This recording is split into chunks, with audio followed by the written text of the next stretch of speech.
Randy, Excellent. Thanks so much for joining us. And for everybody watching, this is episode number 126. We've got very honored to have Tom Mendoza with us. The title topic is Culture and Leadership Lessons from a Legend. But obviously, there's so much more that you can share, but we only have a limited amount of time. As always, brought to you by Sales Community. For those that are members, thank you very much. For those that are not, Tucker will put a link. You can get a free membership. You can go to salescommunity.com/springfree. And we're sponsored by Sandler today. So they're probably the longest running fantastic sales training group out there. So they're awesome for sales training and performance improvement. They empower sales professionals and leaders to master the craft of selling at all levels. Because Tom, you know how important selling is, right? it's the only thing that matters. You don't sell it, nobody knows. There you go. You get it. So Tom lives in New York City. He's currently on the boards of some great companies, Vast, Varonis, and Particle. Previously also on Security Scorecard and UiPath. Obviously most famous or infamous from days at NetApp. I was trying to figure out, I think Tom and I first met each other 20 or so years ago through Bill Hogan and I think probably Kevin Shine. But although we've actually never worked together, I've always been a huge fan, always watched different things that you post from your Mendoza Business School at Notre Dame, West Point, all that, but definitely one of the most authentic, thoughtful leaders. And you definitely were the sales DNA of the fantastic sales culture at NetApp, and made that company a raging success. So, given my my EMC lineage, it hurts me a little bit to say it, but as we get older, all those barriers come down, and so certainly fantastic respect for you. And just as an aside, I think one of the best things that ever happened in NetApp was having a great competitor like EMC, because if you don't have a great competitor, you may not keep striving to improve because you're already winning, quote. We always knew that if we didn't do everything as well as possible and give everything we had, we'd get buried by EMC because they're a great company. And they did bury a lot of companies, just beat them. So I honestly believe when I reflect back on those years that was one of the best things that happened to us. Oh, that's great. Yeah, and high tides float all boats. Probably, likewise, EMC would probably say the same thing because once they took IBM out, not much else out there. So from Guy Chirillo, who is a fantastic longtime Wall Street CIO and now COO at Fiserv, says Tom is a proven leader and mentor to many. His insights and instincts around technology and creating commercial value is best in class. But it's his energy around everything that he does, which is unparalleled. In my language, he's Oak, O-A-K, one of a kind. Enjoy him. He's a good friend for over 25 years. Carl Eschenbach, who also has previously been on the podcast, currently CEO of Workday, says Tom is one of the most iconic and passionate leaders of our generation. Not only a great leader, but also an incredible human being. I'm a true friend and fan of Tom's. He's one of the best. When he speaks, you must listen. Bill Hogan, who we both love. Tom, first and foremost, is a passionate family man, husband to Ty, father to Jake and Mia. Jake 7, Mia 3, soon to be 3, I think this weekend. Tom is legendary from his role in building NetApp to glory. He served as president and ultimately vice chairman, voted #1 company to work for in the world in 2009. That year, Notre Dame was also voted #1 business school in the U.S. Pretty good year. Tom's namesake of Mendoza College of Business at Notre Dame is one of the Irish and one of Notre Dame's biggest supporters. Has also become a big lacrosse fan since being introduced to Notre Dame lacrosse legend Matt Cavanaugh, and will be rooting for Notre Dame and Matt's younger brothers, Pat and Chris, who star for the current team playing in the Final Four in Philly this weekend. That'll be exciting. And then Peter Bell. Tom was kind enough to be a keynote speaker at our sales kickoff for Storage Networks in 2001. We had a team of about 225 people of our go-to-market in the audience. Tom had most of us in teams as he talked about leadership, teamwork, and delivering for each other and our customers. I will never forget it and cannot thank Tom enough. And Peter goes on to say he was also honored. You couldn't attend some speaking engagement you had at Notre Dame, and you picked him to backfill him. So he certainly was honored to do that.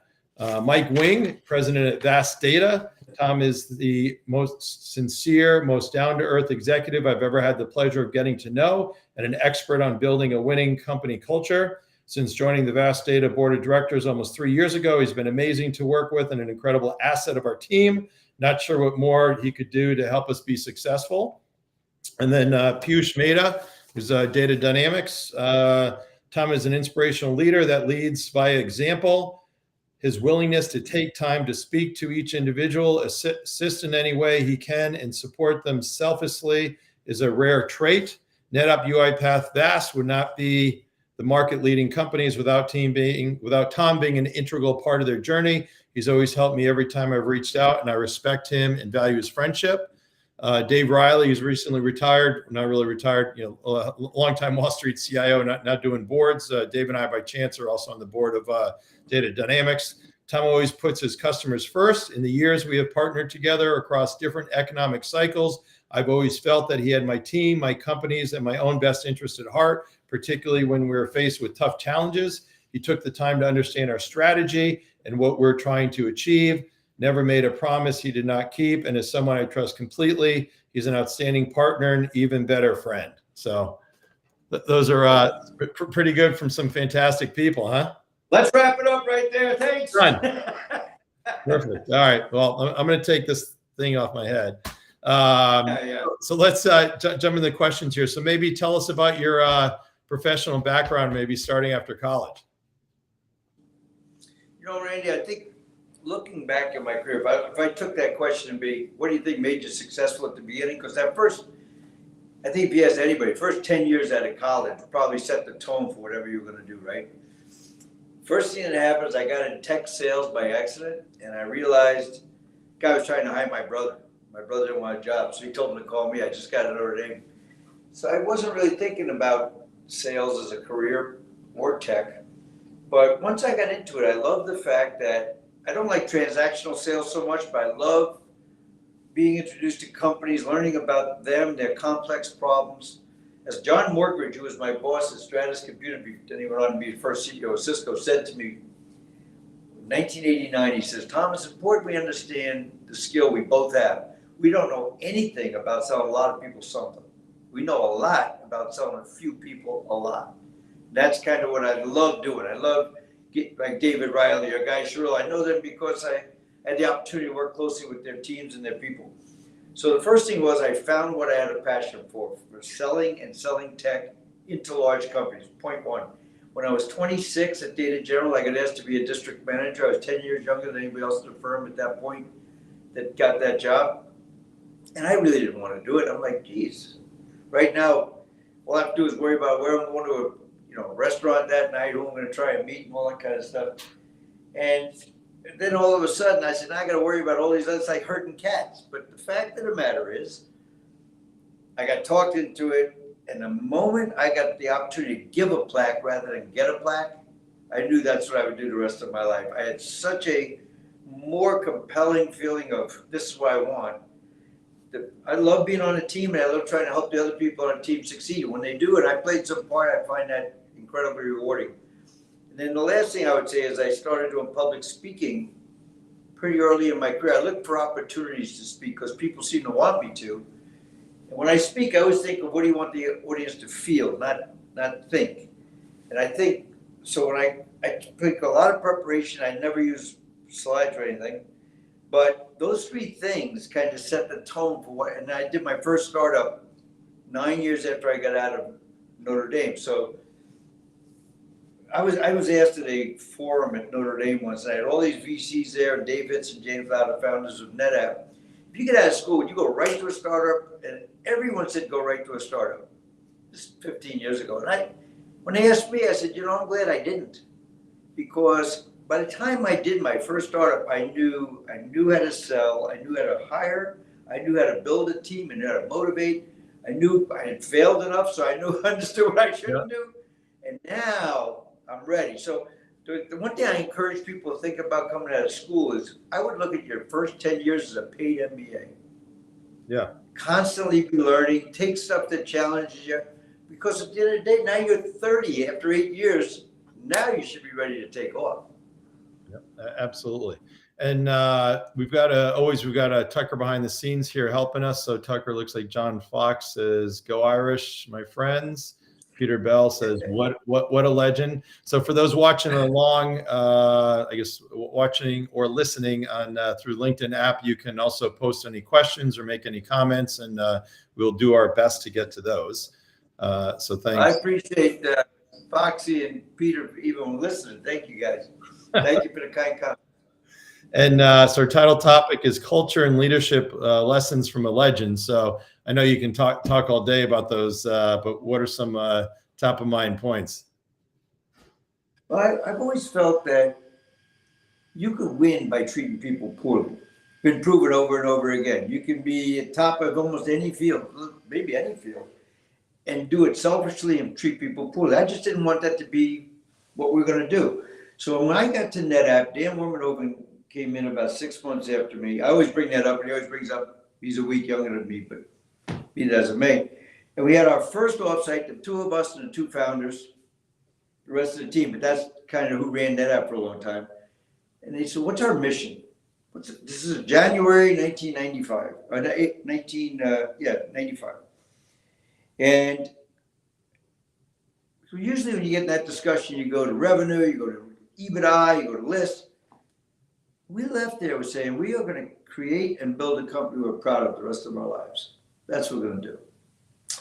And that informed how we ran NetApp.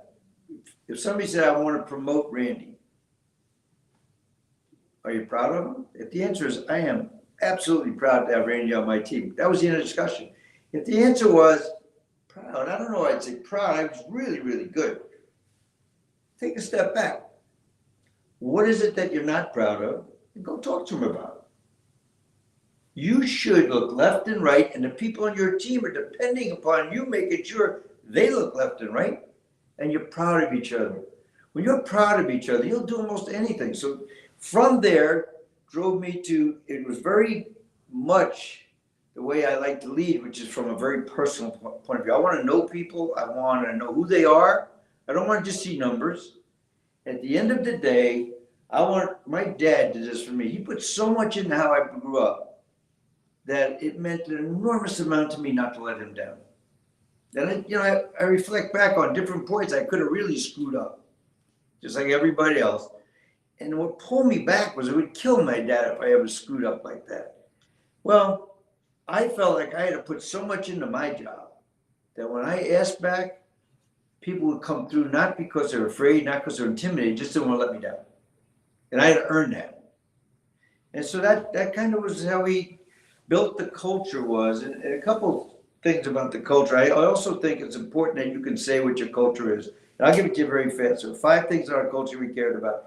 Everywhere in the world I went, I talked about it. You know, Randy, we went from 0 to $1 billion in 6 years, 250 million to $1 billion in 2. There was a guy one time walking down the hall. I said, who do you work for? He said, you. Oh, geez, maybe I should slow down. But anyway, it was going very, very fast. So as I traveled, I always had one requirement. I never flew under 250,000 commercial miles my first 20 years at NetApp. Is that we would have a team meeting and I would talk about what the culture was. I'd say, here's 5 things in our culture we care about. Number 1 is attitude. Nothing great's ever been done by people that didn't want to do it, ever. And you should remember that you are 100% in control of your attitude. Have a good one. Number 2 is candor. You should be able to say the truth in a meeting, regardless of title. And when that door opens, we're on the same page. But in this room, if you're not going to rate stuff, we probably don't need you in the room. Yep, exactly. I've spoke to many, many companies, Randy, and that's the one people wish they had. The third one was catch someone doing something right. We grew so fast that all of a sudden I couldn't see everybody. So I said, if you see somebody, I told the leaders first, that's doing something extraordinary for NetApp. If you see somebody doing something extraordinary for a partner, if you see somebody does something extraordinary for a customer or for society, let me know and I'll call them and thank them. And that turned into one of the great joys of my life was doing that every day. I averaged about 10 calls a day. And I moderated it about 10 years later to say, if you know somebody who's a great employee, but they're struggling, maybe we overgold them, maybe the products let them down, maybe they have a child sick at home, just let me know and I'll call them just to see if there's something we could do to help. And I'm telling you, those are the calls people never forgot. When they were down, everybody's on your side when you're winning. But calling them, just say, look, Randy, I know you made the club the last 5 years, you're going to make it this year. Can you tell me why? And is there anything I can do to help? I made those calls every year to people who didn't make it who normally do. That's what they remember, not the. The fourth one I would say that I cared about was leadership rather than management. Obviously, management's important, but leadership's a different skill. And I always say about leadership, people don't care what you know unless they know that you care. Show them you care. And when you ask back, they will show you they care. And the final one was embracing change. You're either getting better or you're getting worse. If you're staying the same, you're getting worse. So I would ask people in meetings, Randy, what are you doing to get better at? I just want to know. And you should have that on your mind. You should be doing a self-improvement program all the time. And I'll help any way I can. That's kind of what we tried to do, and it worked out. That's great. So amazing attitude, candor, doing right, leadership versus management, embracing change. So, and the third one was catch someone doing something right. The reason I pointed out again, I started with the leaders. It soon it morphed into people calling me about their fellow employees. They're looking for the good in each other. Of course, if you want to come forward and say, I think we need to do this better. I remember one time I said to somebody, I said, okay, what would you do? Well, I don't know. I haven't given it that much thought. Bad conversation. As long as you're willing to offer a solution, otherwise you just dump it on me. But I'm very willing to have those conversations. But more important to me was that people give you their heart and soul. Make sure they know that you appreciate that. Yeah, absolutely. So Tucker, let's see if we can pull up here. Let's see here. So we have from Dean. Tom, any advice? Great question. Any advice on building a great culture during trying times, specifically the inevitable bumpy road in early stage startups, plus you got the economy now? Yeah, so what I think we proved at NetApp is we built a culture that was good in good or bad times. That's the only reason it's good. You know, when turned to good times in the 90s when the stock went crazy, I used to say we could whip everybody at 2:00. I said, okay, but that much money you can do whatever you want. When the dot-com bubble blew, Randy, remember we went public at 12, 4-2-4 splits, and it went to 156. We were the third best performing stock in the 90s. Dot-com bubble burst, 75% of our business was tech or internet. Stock went to 6 from 156. So I always say you find out if you got a friend when you got a problem. And we've all had that situation, both in your personal life and business life, that people you expect to step up don't, and people you never thought would do, and your relationship changed forever.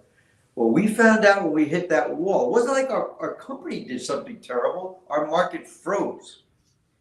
Well, I had a headhunter say to me, top guy, he ended up being a partner of Sequoia. He said, there's only 2 companies we can't get people to leave right now, Apple and you. And so I became convinced that because they knew we were being candid with them, we said, look, we don't know what's happening. We're going to have to do our first cut. The 4 executives split in 2s, and we went to 80% of all the offices in the world and said it in person. We didn't send out an email. We do a video. We said, look, in Tokyo, I'll never forget. But Tom saw we were doing so well. We were, but here's the situation. We hired ahead, thinking 50% growth, and we're going to decrease by 20%. If we don't take an action, we'll go out of business.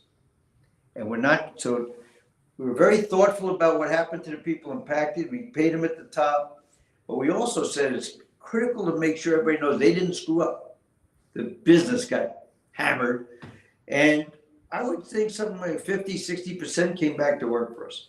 So at the end of the day, if you're doing culture right, it should work for you when it's tougher because people believe you. People know you're being honest with them. You don't say stuff you don't know, but you say, here's what I believe to be true, and here's the decisions we're going to make, and here's the outcome I think we can pull off. It's like when I interviewed people, Randy, I never sold anybody on the company. What I told them is what I believed, good and bad. I mean, it's going to be tough. Building a great company is tough. There is no easy way. Maybe somebody hits a lottery, but in general, when you look at companies like EMC or NetApp or other companies that ended up doing great, on the outside, it looks like, oh my God, it must have just been like that. It didn't feel that way inside. And there's no company, now NetApp's in its 30th year. There's no company that's been around that long that hasn't had a lot of good and bad. And how you face that is a real sign of your culture. And I think definitely for our first 15 years, I stepped down as president in 2009. Dan stepped up from CEO to chairman in 2010, I believe, or 11. For those years, we really had control of what was happening, and I think the style of management I'm talking about was very, very evident during those years. Yeah, well, it's a great segue here, Tucker, into I think it's Mike's question. At NetApp, you lived and worked through a lot of challenges: internet bubble, financial services meltdown. There had to be some self-doubt. What did you do when you had those questions about yourself? I honestly didn't. I didn't, because I always believed that we would do something special. That doesn't mean I knew that we would end up coming back. We got it back to a $90 stock. But I believed so much in the people around me and that we were in it together, that I just felt that we had a great company that got hammered by the markets. It was never, we didn't screw up. We still had a, in 2001, after .com, I had a sales kickoff and I invited Jimmy Dunn to speak. I just met Jimmy Dunn. You probably know Jimmy's story. He became a hero after 9/11, lost most of his firm. It was the most watched segment ever on 60 Minutes, the story of Jimmy Dunn, if you want to watch it, Dunne. And I met Jimmy he's a Notre Dame guy. I met him at Pebble Beach. I was with Tyrone Willingham, and somebody handed me the 60 Minutes tape. He lost 2/3 of his firm. So I had him come in and I showed that video, the sales kickoff. We were going like this. And I brought him out on stage. And he said, I'll do it if you stay on stage with me, which I did. And people were crying throughout the audience. This film was so compelling. And then Jimmy, it was May after 9/11. And at the end of it, when he walked off, he called me later. So I've never had an experience like that. And quite honestly, I hadn't either. And I said, that's a problem. 2/3 of his people were dead. And he was the number 3 guy. He had to step in as a CEO, and that wasn't his dream. But he said, I'm not going to let them win. I'm not going to let the terrorists win. And I'm going to get, he did 3 things. He paid every employee at the top of what they'd ever been paid, of who died. He gave it to the family.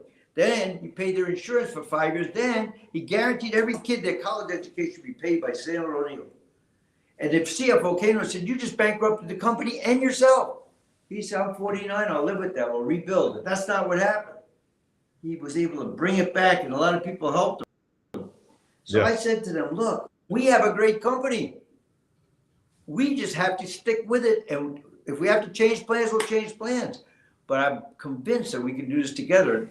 I can't think of a moment where I said, oh, it's not going to work. I really believe. I just felt we'd be successful and we'd do something special. It wasn't like a list or a revenue number. 9 years later, we were in the Fortune 500. That's awesome.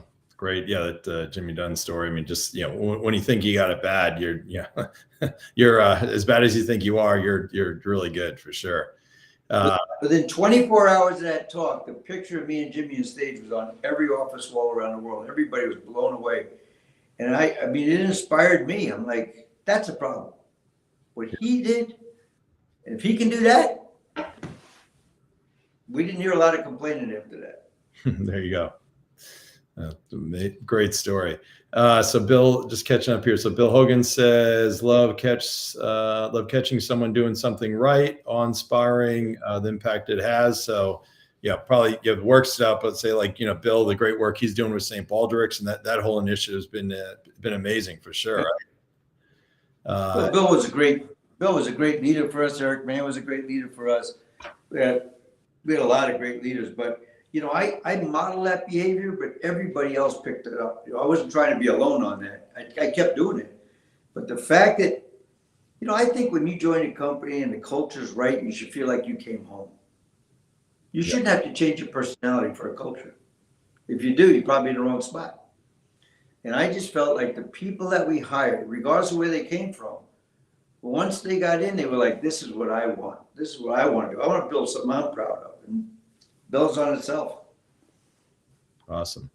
And then let's see, I can't read the name, Tucker. Somebody says, I love this. What a great interview and insight from Brian Cannell. Thank you, Brian. And then Peter reinforces the 5 things and says awesome about calling them to thank them. And he says, thank you, Tom and Randy. Thank you, Peter. I got a story for you.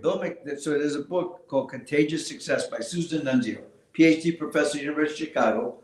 And there's a chapter on NetApp and me, and they're doing this. So Bill McDermott calls me up. I know you know Bill well. Bill's a very good friend of mine now.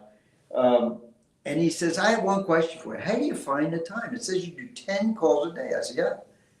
He says, how do you find the time? I said, Bill, how long do you think these calls last? This is Bill McDermott calling on the help desk. Hello, Joe, Bill McDermott.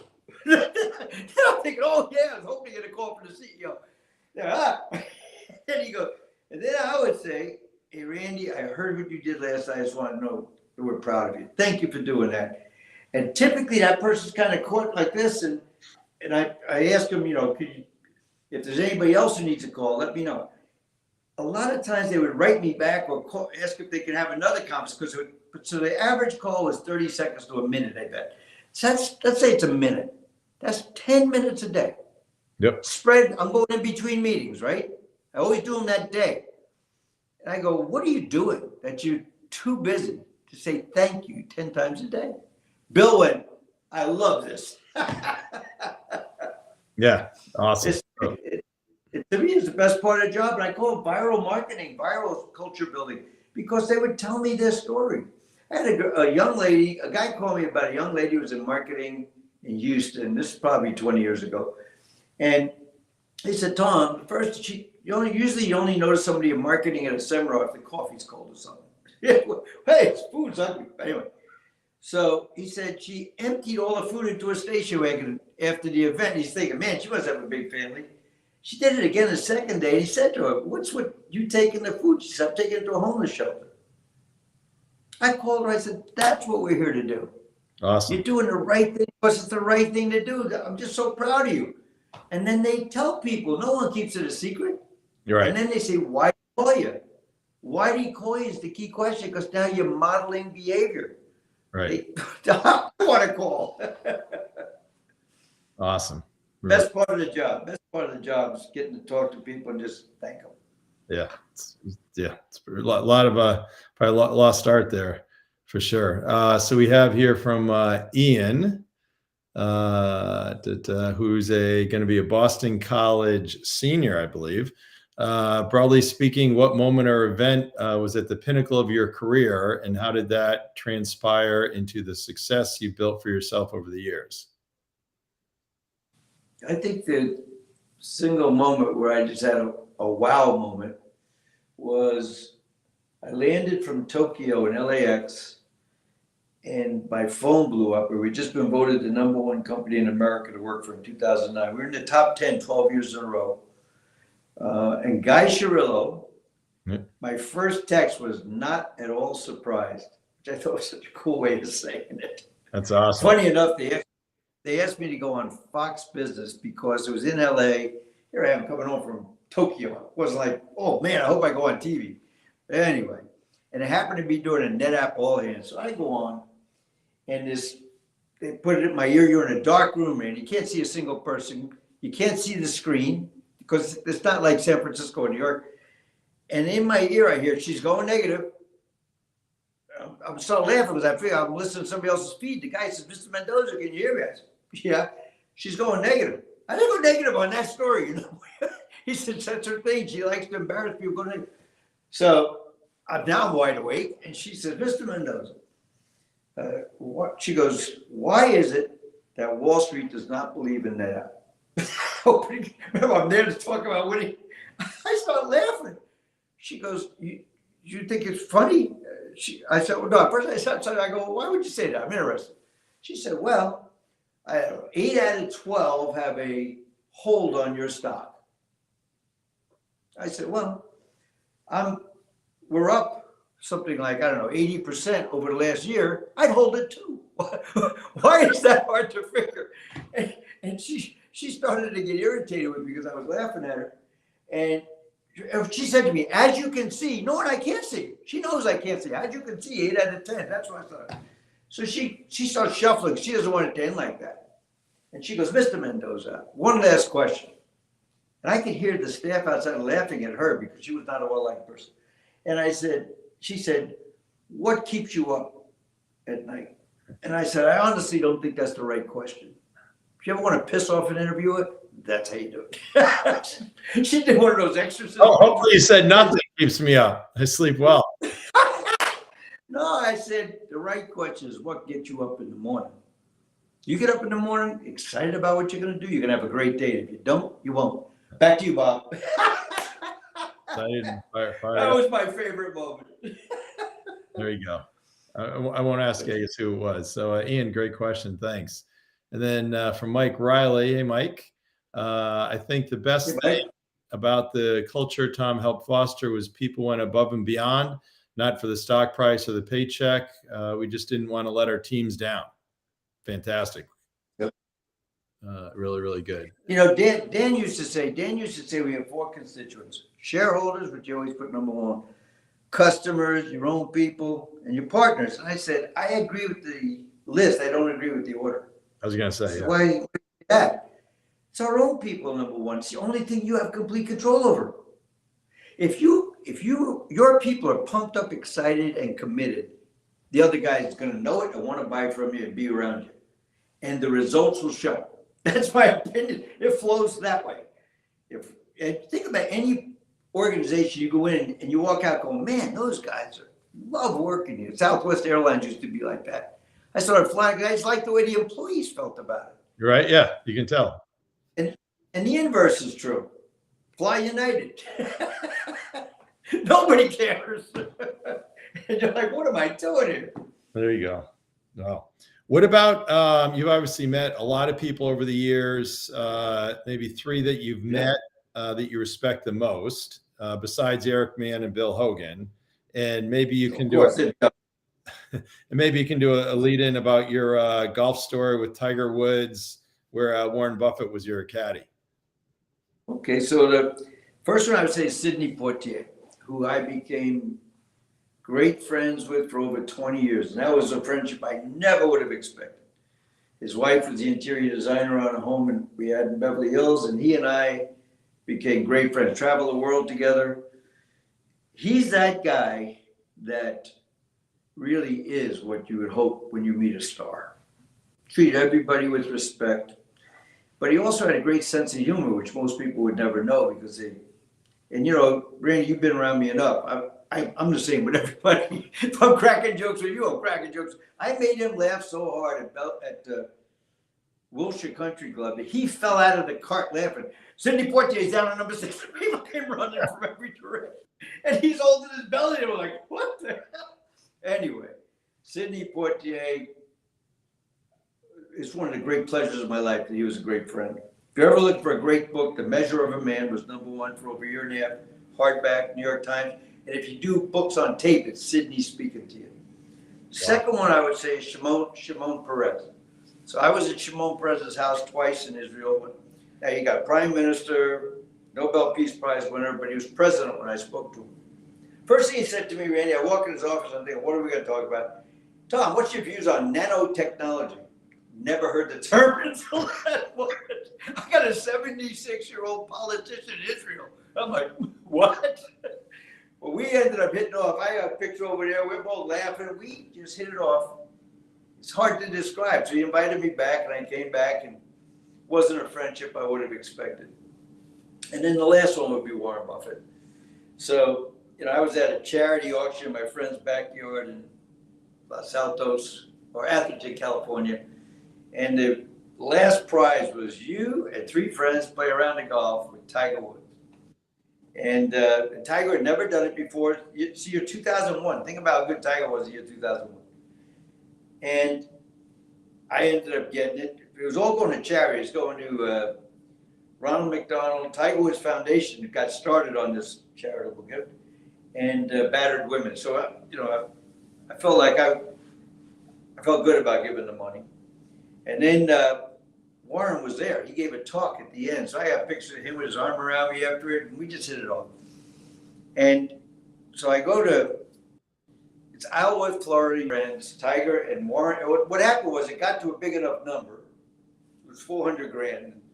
The guy next to me said 600, but it's not a Gulfstream 4, it's a Gulfstream 5, it's not a 4. I said 650. Luckily, you only had one bullet in the gun. He ran away pissed off.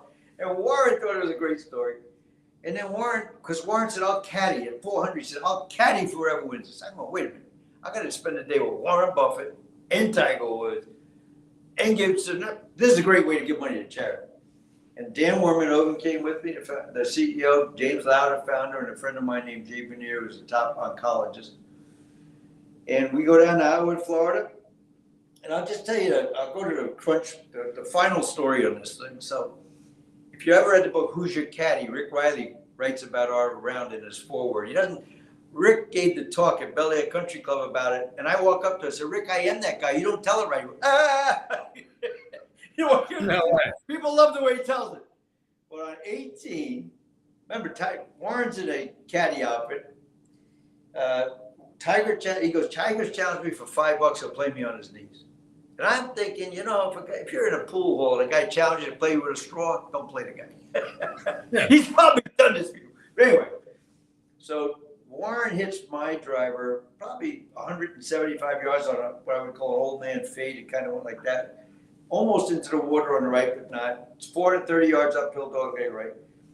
All of us hit pretty good drives. Tiger on his knees without choking down launches about 265, and the shot was the same exact ball flight as every other shot.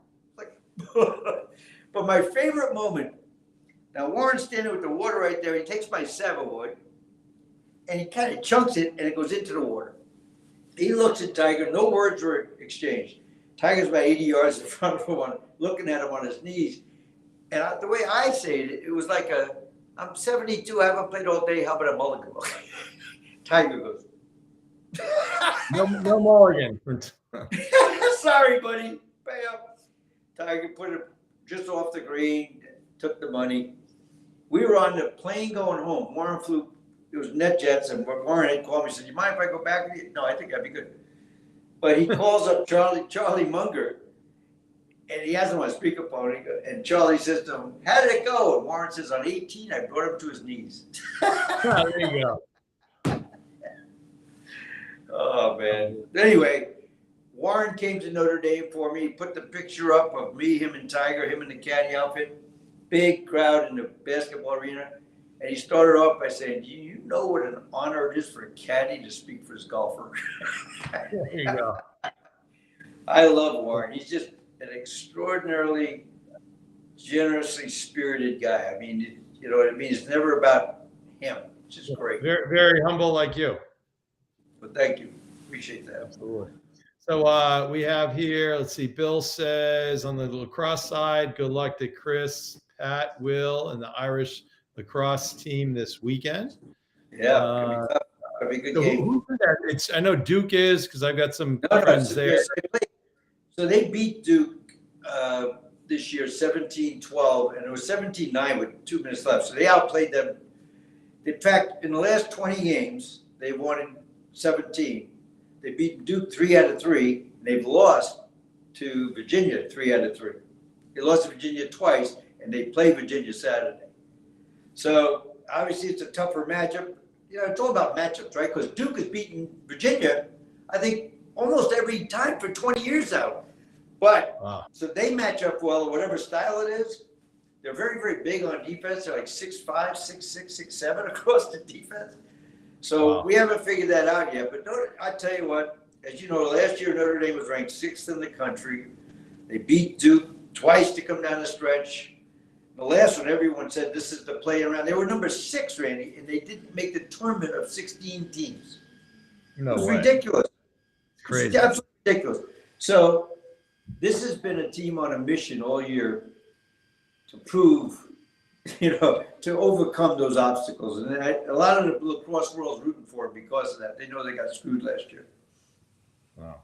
And I forgot to bring up, but this is my father-in-law, Notre Dame, said that to him. So Bill and Peter, I'm sorry, but 44-0. Can you believe that? How noxious that is? Notre Dame sends it, and then it was snowing. So the back says, let it snow, let it snow. But anyway.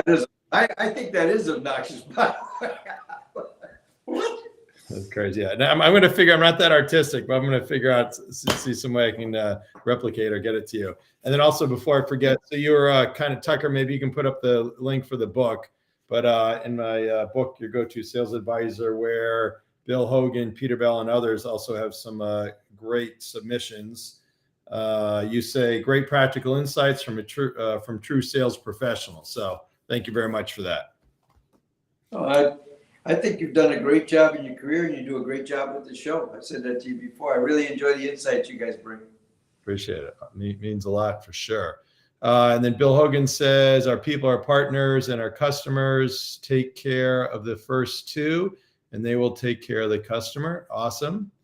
And then Kristen says, great session, Tom. What advice do you have for women executives in sales in a company like NetApp? Or I might rephrase, my guess is they were ahead of their time in supporting women. So maybe what are some best practices that other companies could maybe utilize? It mystifies me why companies don't realize that you want diversity in your leaders. Diversity of thought. I was in England one time, and I looked around the room. We had 15 NetApp people in the room, all male, all about the same age. Most of them went to the same school. And I said to them, anything hit you odd about this? And the problem you get into there is you all kind of think the same way. So you agree with each other. I used to always love when I would roam the country, especially at the beginning. I'd ask everybody, where'd you come from? And I loved that they came from different places, because that way there's no cookbook. So with that in mind, I think, well, first of all, female executives that are very, very good have tremendous power, in my opinion, because people aren't used to seeing them all the time. And when they do see them and they're really, really good, it makes a big, big impression. But I just really am amazed that we're still even wondering why. I mean, right?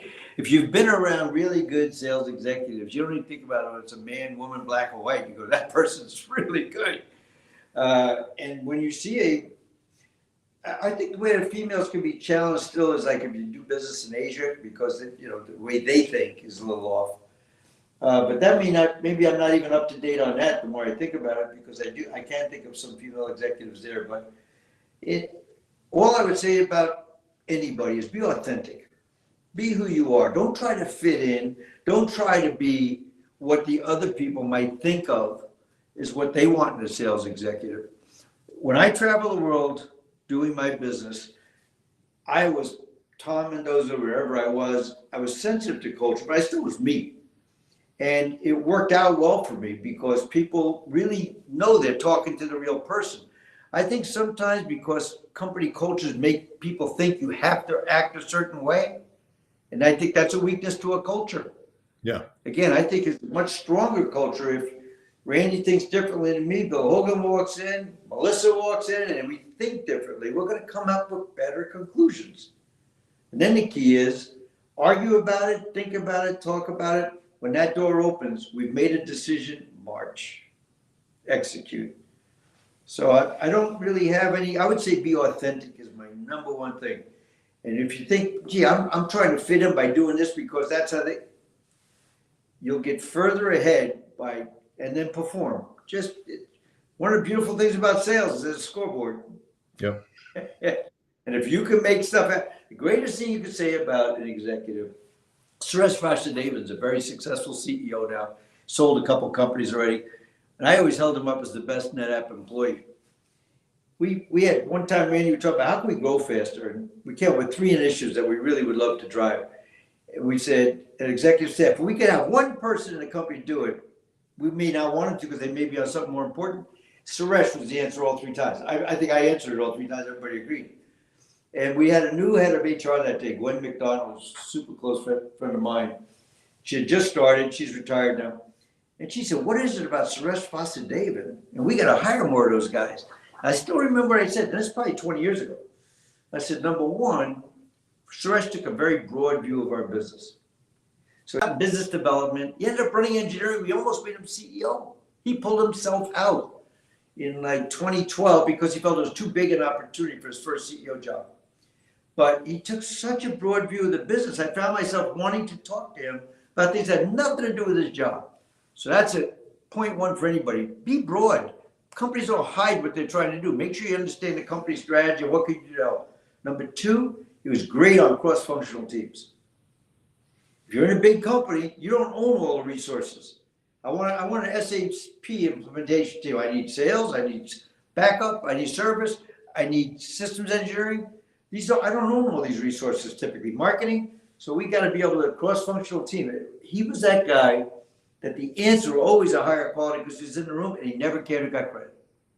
And the last thing, and this is what I tell college kids, if people say this about you, your career is going to go on a rocket ship. What we would say about Suresh is whatever you give him is going to come back better than you expect. So we're not looking to solve cancer here. Randy, would you take on the quota? It was taking 2 hours. Done. He goes away, he comes back, what do you know? Now it takes 30 minutes. Whoa. And so if people say that about you, what happens? They start giving you, the other thing, Randy, I'll point out, most people like to be involved in things that they're really good at and they already know how to do. That's not the biggest problems. He was that guy. All he wanted to know is, if I did what, could I help the company the most? And his hand went up. And then you forgot about it when you gave it to him because you knew it was coming back better than you expected. You're on a rocket ride if those things are true. Oh, Suresh, great. Now, what's he doing now? He's the CEO of a company called Sysdig. Oh, yeah. He was the CEO of Nimble, and he sold Nimble to HP. Then he was the CEO of a second company he sold, and now he's the CEO of Sysdig, and he's doing very well. Awesome. That's great. So you've obviously mentored a lot, given other people advice. What's kind of advice that you've received along the way? John Morgridge, I think, was probably the first. I said to John, I did an interview throughout NetApp with John one time. John was the first CEO of Cisco.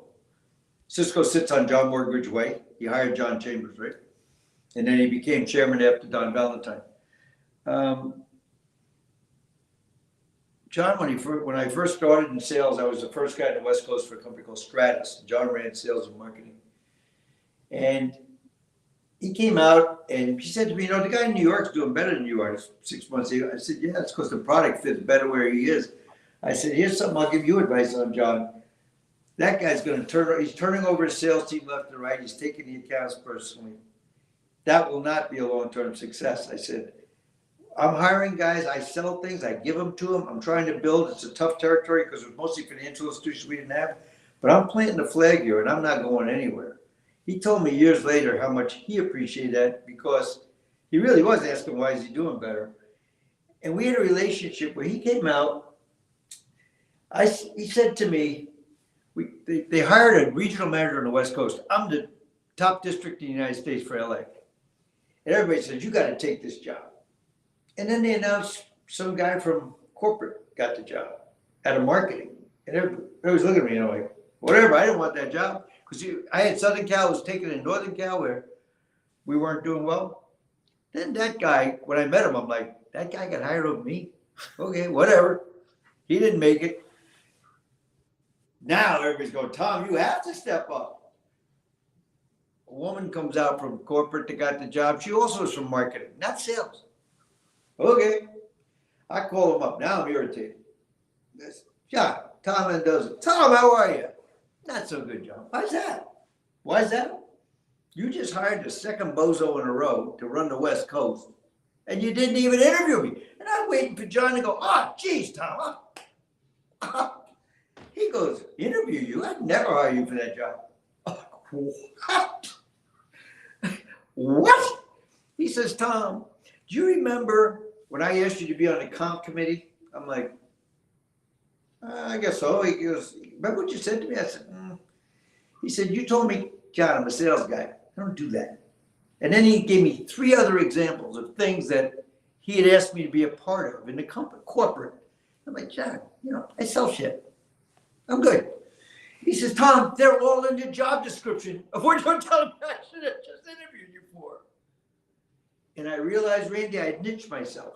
Yeah, great. I love you in the job you're in. You're not going anywhere. You're good, we're good. I'm like, and so I had to really do some self-realization on that and realized I was only doing stuff I liked. I wasn't really trying to grow. Honestly, I thought I probably was doing better than I ever expected anyway. I didn't have high expectations. I didn't have any role models I'd seen do what I was trying to do.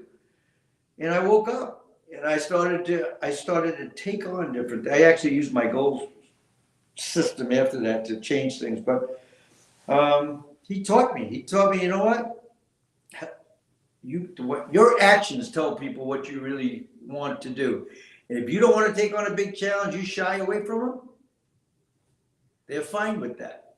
Yeah. So for any of you younger sellers out there, maybe, SDRs somewhere, as people want different projects or help or things like that, raise your hand, because to Tom's point, Exactly. whether it's an SDR, rep, or manager, RVP, or whatever, it's those that are going to take on the extra tasks that people are going to want to put in leadership positions and promote. So great nugget there. So you mentioned your goal Well, set. let me augment.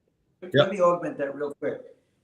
One of the reasons you might not do it's not because you're afraid or lazy. You're thinking, I don't know if I have that skill. We all were in that boat. Right. But Exactly. if you're willing to do it and you're willing to try, people don't forget that. And you'll almost certainly learn stuff and probably be better than you thought.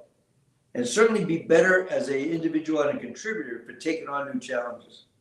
Exactly. Yeah. Especially where you can cross pollinate. I mean, I don't know why you didn't do the comp thing, but especially then you're able to cozy up. The comp people appreciate what you're doing. Then when the big commissions come and, finances, second guess things, you say, oh, no, Tom's great. He's already helped us with this. So we're going to take care of him. So you mentioned, I know it's a longer story, but you mentioned your goal setting. It's been in Forbes and a bunch of other places. Can you kind of quickly talk about that? Yeah. So, if you want to look at Forbes.com, go through it, but real simply, I was at Stanford in 1989, their executive program, 6-week program, and they did a Yale study on high performance people. And 90% of high performance people have time-bound, measurable written goals. I'm like, I don't. Not that your company gives you, that you give yourself. I'm thinking, yeah, that's probably a good idea. And then they said less than 10% of all people do that. And they gave many examples of successful people. Some have lifetime goals. So I gave myself 6-month goals. And then for 90 days, I didn't do anything. So I had to make it shorter so that it was short enough that I had to, if it's 90 days, we're going to do 60, we're going to do 30, we're going to do this week. What am I doing tonight for the week? So personal and professional, 3 of each. Personal first. Personal is much harder than professional. You used to give yourself professional goals. Remember, you have to be able to measure it. So I'm going to work out. It's not a goal. I'm going to work out for 30 minutes on a treadmill. It's a goal. Good or bad, it's a goal. I'm gonna be a good person. It's not a goal, right? You got to measure it. So 3, and the question I asked myself before the personal goals: if I do what, will I feel good about me?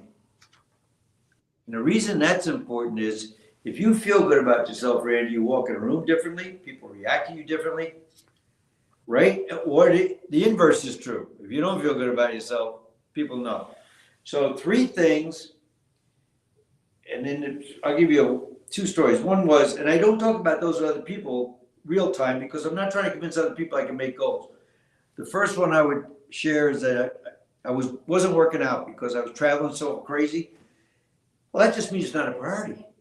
Right. So put aside, I gave myself 3 days a week, 30 minutes on a treadmill. That was the first thing I remember setting a goal for that. And then years later, my dad got very ill. He had what's called Lewy body, and it was painful to talk to him, Randy. He lived in Florida. And I started to avoid the conversations because it was just painful. He couldn't respond. And then it struck me, when he passes away, it's going to really bother me if I didn't talk to him. So I made it a goal twice a week, half hour. And when he did pass, and it was painful, but when he passed, it meant the world to me that I had done that. So again, what makes you feel good about you? And then the 3 things in business, or what are the 3 things you're going to do to make an impact in the next 90 days? You're not here to fit in. Make an impact. And then I would share those with my boss, was Dan Wormenhoven, or whoever I served, which were the sales teams. I remember one time Rob Salmon, the Chinese team kept saying, "Can you come to China? Can you come to China?" And I went to Rob, I said, "I'm going to go to China." He said, "I wouldn't do that." I said, "Why is that?" And he said, "Because we've had 5 other execs go through it. Of course, they like you there. We have other areas that never see, like Kansas City, Seattle. When you go do dinners, done."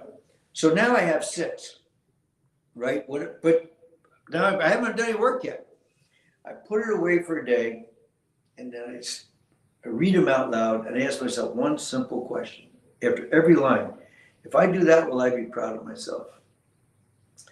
And the epiphany I had in 1989 at Stanford also, so obviously that course had a lot of effect on me, was I've been living my life to make other people proud of me. Parents, wife, friends. At the end of the day, when you look back at your life, I can say with great certainty, you're going to remember whether you feel proud of yourself, not what the other people felt. If you say, I wasn't proud of me, but everyone else was. So go back to that 30 minutes, and I remember this is a real world thing. I moved it to 35 rather than 30. Now, is that proud? We'll find out. At 20, I wanted to quit. When I got past 30, I broke through something that said, I can do more. I can do more. And one of the backdrops that I remember thinking about Michael Jordan and all these unbelievable people, they don't seem to have any filter on what they can accomplish. My parents didn't graduate high school. So I already thought I had done more than I ever expected. And I said, wait a minute. Why am I doing that to myself? I don't know what I can achieve. And to be honest, my career went like that after that. And many of the guys on this broadcast followed my system after that. Rob Salmon did it from the first time I talked to him. He was the first salesman in NetApp, and he eventually became the president after me. Don Valentine, our legendary chairman of the board, said he's the only original salesman of a company he knows that became the president of a Fortune 500 company in the same company. He followed that system the whole time. That's great. Yeah, actually, for anybody who gets my book starting on page 218, I do my goals. I have a mission statement, and then goals by family, spiritual, health and physical, professional, financial, social, and mental. So that was back from a Professor Lodwig we had at Boston College. So anyway, but goal setting. I mean, you do it for work, and if you do it for work, you should do it for yourself, because nobody's more important than yourself, right? That's the answer. At the end of the day, nobody cares more about your career than you and your life. Are you healthy? Are you mentally healthy? I mean, somebody asked about the difficult economy and everything. I worry about the mental health of people. And big time. I do, Randy, a lot. I reach out to people a lot. Not for any, I build relationships because I just like people. It's not about, I don't want anything back. I don't want anything. But if I get any hint that someone's struggling, I really do try to reach out. And I've had people say to me, man, it's amazing that you called me right now, because there are people I know who are great people. I just don't know how to ask for help. So if you're listening today, you think of 3 people that would really appreciate you just saying, hey, how you doing? It's important. Absolutely. Writing that down. Awesome. Great. So anyway, awesome. Time flies when we're having fun. You've been amazing. I had a whole bunch of other questions we didn't get to, but really great. At the end, I always, before we sign off, see if there's any PG Randy story you have. I don't know. If Hogan's still on, he'll remember this. The first time I met you, Randy, we were at Camp Vignolas, Upper East Side, New York. And you took the opportunity to really rag me about Notre Dame. We got past that eventually. I'm looking at this guy. I don't even know this guy. Yeah, well, we beat you and this, we did that. I'm like, yeah, you did. Anyway, very few people I know actually did that, but I actually liked the fact that we liked each other pretty quick, right? But it was an odd start and a very good. There you go. I'm guessing the time to rag other people. I don't know. I don't think I was alone. There you go. Well, I'm falling on the sword. How's that? Okay. Anyway, appreciate it. You've been fantastic. But I will tell you, Randy, I have followed your career with interest, and I like that you focus on other people and how to help, and you've done a lot of it, both charitable work that I've seen you do, and even the stuff with your book and stuff. You're trying to give back to a community that you've gathered people around you that you trust can also help in that mission. But I like the mission. You're trying to help other people excel at something that is very rewarding if you do, and you know that, and I just appreciate that. Well, thank you, and thanks for inspiring me as well. So for those that have watched this, thanks. Tucker puts this across YouTube, LinkedIn, a bunch of other social media, so you can feel free to check it out. Next week, we have episode 127 of Tech Sales Insights. We have Bill Walsh, who's at Dell. He's the SVP Global Business Ops and CFO for Global Sales. In other words, he's the right hand for Billy Scannell. So I assume you and Billy must have met over the years. I've met Kevin. I have not met Billy. Oh, okay. That's right. Yeah, through Lydonia and UiPath. But By anyway, the way, I always wonder what Bill did after the Niners. It's good to know he got another job. That's good. I got that. All right. I'll have to tell him that. Anyway, so you've been amazing. Thanks. Stay on as we cut off here, and everybody else have a great day and great week. And figure out who the three people are you're going to call. Randy, thank you for the invitation.